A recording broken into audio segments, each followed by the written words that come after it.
next on Forensic Files? Did these teens really make themselves seem so obvious about dealing drugs? Did these teens have the intent to kill a police officer and get away with it? Or was it being framed on them? The evidence at the crime scene confounds investigators and leads the investigation of the year. An attack against alleged violent teen drug dealers by an off-duty cop in a public park. Originally thought to be a normal act of police duty. Quickly, it turned into one of the most shocking cases, which led to the prosecution of a police officer, leading to the questioning of the quality of our own police force.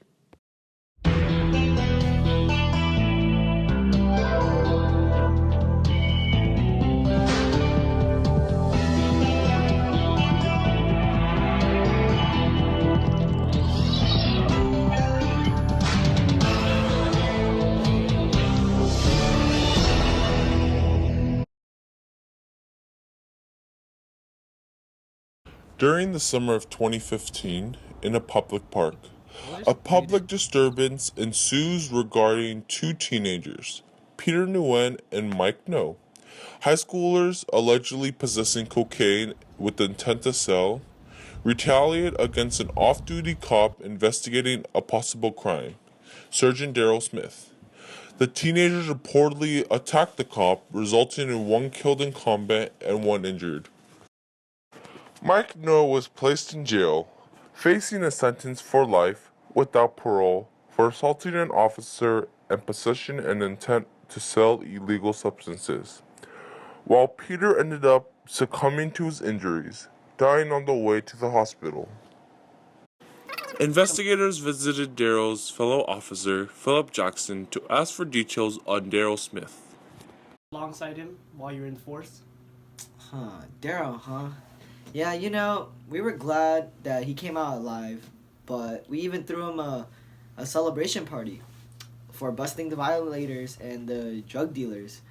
But once Daryl came back, he started acting kind of strange. Like, I don't know, maybe more short-tempered, or like something wasn't just right. Like, I couldn't like really grasp it, but like, I don't know, it wasn't Daryl for sure. That's all the thing I know. But things don't always appear as they seem. Here we ask Mike No's father, Michael No, for his stance on what happened that eventful day. You know, Mike would never do anything like this. He was a brilliant student, contributed by doing community service and all that. I definitely believe that Mike had nothing to do with all this drug dealing, that he was a part of something more sinister at play, and did not deserve to be incriminated. Things started to take a turn for the unexpected once forensics analysis began examining the crime scene. Well, first, we started out by scouting the crime scene, searching for any potential evidence to see if something could lead to somewhere. Nothing really seemed out of the ordinary. It seemed just like your normal self-defense attack. But then I noticed something abnormal. So, on the ground, I noticed that two bloodstain patterns had formed, one to the left and one to the right, with a gap in the middle. That indicated that there most likely would have been an object in the middle of those bloodstains, like a head. By examining the blood spatter, I chose 8 individual drops and pinpointed the area of convergence to the space between the bloodstains. The gap did not have any blood in it, leading me to believe that something had been covering the area, likely the head of Mike. Each individual blood drop size varied from between 1 millimeter to 5 millimeter, matching the spatters to what is known to be medium velocity impact spatter. Medium velocity impact spatter is a characteristic of blood spatters tied to beatings and or stabbings. This discovery, along with the amount of blood, led me to believe that Mike had badly been beaten. Bloodstain patterns have spatters that travel in opposite direction from one another, as well as various spatters having long tails, and the sizes of droplets varying from 2 to 4 millimeters each. This, along with a large amount of blood, led me to believe that the victim had been beaten severely, more than your average beating. Why would Daryl have to beat Mike this badly to arrest him? It would appear that Mike would have been unconscious by now. This raised Nathan's suspicions, who continued to investigate more, confident in finding more. So I went down to examine Peter's discarded clothes, and that's when I noticed something on the sweatshirt, that it contained traces of another colored fiber. So I thought this was really suspicious because there's an abundant amount of it on the shirt. So what I did was I collected some of the fibers and brought it back to the lab.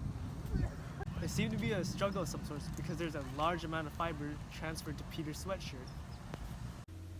The reason I was able to confirm the fiber as polyester was as I burned it, it shriveled up immediately and singed into a very dark knob, and when ignited, shrinks up and shrivels violently. With microscopic analysis, it appeared as smooth, thin, and gray lines. These characteristics confirmed it to be polyester. This had matched the fibers found on Peter's sweatshirt, matching Daryl to it. But this didn't confirm anything, barely raising suspicions by Nathan and some others. However, 2 witnesses came forward, providing a lead into something horrifying. My name is James, and I don't know what happened that day.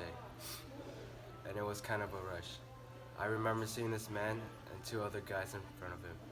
When the lone man approaches one of them and starts trying to apprehend him before pulling a gun and shooting him multiple times. That's when I decided to book it. Yeah, once I heard those gunshots, man, I ran as fast as I could. I didn't really get to look at them, but I knew that something really bad just happened. Another witness steps forward, the last piece in setting the investigation in motion. Well, I was initially afraid to come testify, wanted to kind of shove everything behind my head and continue on my life, but I knew I had to do the right thing. When I was at the park, I heard gunshots and turned to where the sound came when I noticed what I assumed to be Peter laying on the ground not responding. And then I saw Daryl, the cop, beating someone brutally and continuously. And that's when I decided to run away. With these testimonies, the investigation launches, putting Daryl on trial. A search warrant is presented to Daryl, and his house is thoroughly searched. One thing collected was the shirt Daryl wore the day of the attack. Approaching the house right now.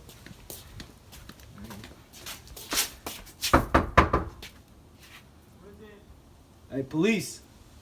We have a search warrant. Search your house. Why would you want to search my house? There's nothing wrong. There's an investigation going on. We have a search warrant. I don't think you No. Remembering about the fibers found on Peter's sweatshirt, I immediately took it back to the lab to subject it under tests.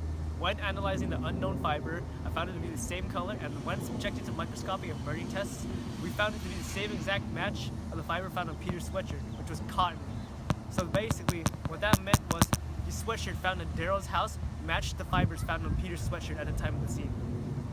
However, it was not until they found an unregistered gun in his house that Daryl was prosecuted and went to trial. But this wasn't enough. We subjected the handgun to testing with magnetic powder. We dusted the handle very slightly to make sure any fingerprints had not been damaged. We instantly found a fingerprint and used the magnet to remove the excess powder. We lifted the print off using tape and analyzed it. We matched it to Daryl's right index finger, as both had a 3mm scar going through the whorl in the same exact position. So, do you recall what happened at the time? I think.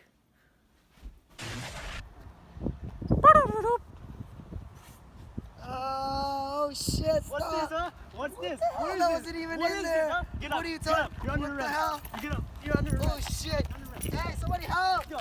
Oh shit!